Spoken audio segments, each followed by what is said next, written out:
company not hard man. for you to quit a job. So. Exactly. You got that in the back. Are you talking shit to me?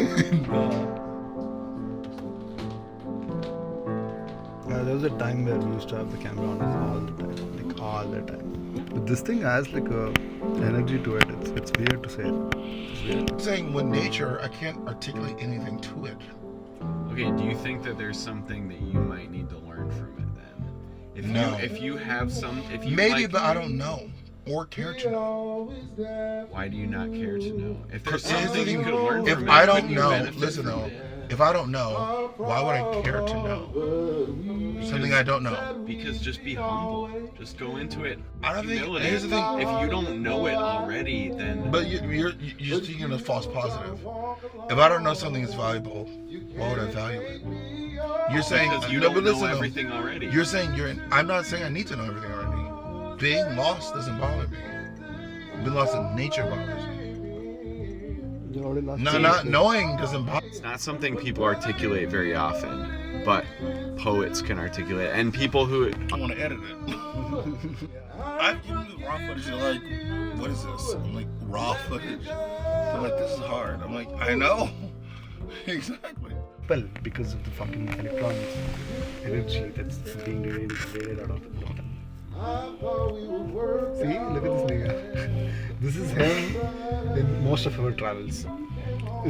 Do you remember the one day where we were like, we wanted to record something and then like, Yeah. we didn't shoot it. We didn't shoot that day. I remember. It was shot. It was actually shot. And I was like, wow, this nigga thought like, how the fuck happened right now? We met at a bar in Long Beach. Can you believe it? Long Beach of all places. Had gotten in the habit of having a few stiff ones before biking to a bar and having a nightcap right before last call. And there Jeevan stood. When the energy is right, it's like a game of never-ending tennis.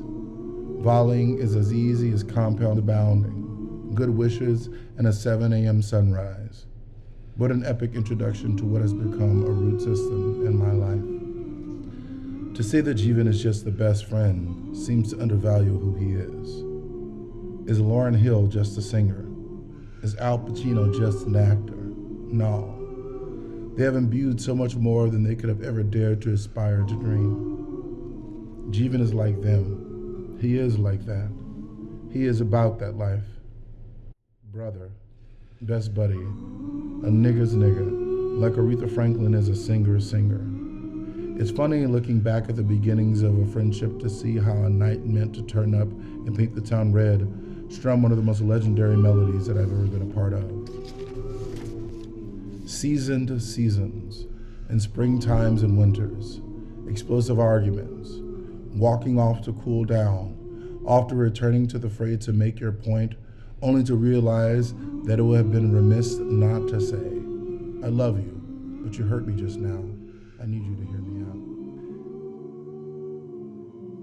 Jeevan and I have had a lot of those times as well.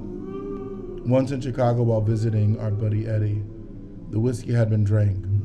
The night was swirling into fond memories replete with singing on the street, taco trucks, flirting with big booty niggas with fly coats, and Jeevan calling his lady, reminding her how beautiful she always was and still is. It was that night that the friendship was potentially hanging in the balance. Not even gonna jive you. I don't remember an iota of what the argument was about, but I did call Eddie in tatters, eulogizing and crying about where Jeevan had stormed off to, and a play-by-play of what I did and said to affect that scene. Moments before calling Eddie, I followed Jeevan on the street, begging for him to come back and listen, but his mind was seemingly made, and I had to just stand there like a fucking idiot with egg on my heart, hoping that he would feel the love that had been elusive at some point in that night. The next morning was silent and polite. Would you like a coffee? Of course, buddy. Want some eggs and rice? If you make them like how I like. But last time you made rice, it left a lot to be desired. His joke felt like a lifeline. One of the most stunning things about loving someone is that you leave the option open for them to be hurt, or even worse, for them to hurt you. Mercifully enough, that isn't this story. But could it ever be?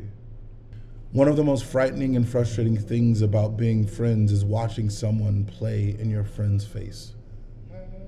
Gazing across a gauntlet, seeing a person you love be hit by waves over and over again. This is the current merry-go-round that I see with Jeevan. Companies keep playing in his face, and I want to be the drunk guy on the jet ski for him. Jeevan finished his undergraduate degree and then came to the U.S. for grad school. Bucketfuls of money and debt acquired, he graduated with his master's in record time. All the while speaking 5 languages, volunteering and tutoring during downtime, and turning up with me in other times, which is no small feat. Do I drink a lot? That's like asking a hot dude to be fucked around in college. This is just to say, Jeevan did everything required of him to be employed, to achieve this elusive-ass American dream. And now, he has dotted every I and crossed every T. Trump said some shit like he always does, and companies leverage that against Jeevan. And every few weeks, Jeevan is interviewing, getting interest, going through the motions, updating and building more websites, learning new coding languages, getting offer emails from corrupt-ass companies who seem to be like a cat, playing with their food, only deciding to not eat it. At least 4 companies have hired him in the last 3 months. When the brass tacks has to be put out, they ask for him to work for free, knowing his visa is expiring. Work for us on these projects, they say. For free, I might add. Then after a while, you'll look more attractive to the company, and we'll get the paperwork started on our end.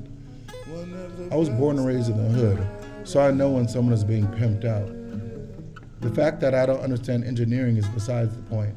These niggas are taking advantage of my buddy, Jeevan. It's maddening. And just like me, fighting harder and harder to get back to the shoreline, the more he tries, the further away he is. Loving someone so much, seeing them give so much, he supported so many people, and they keep playing in his face.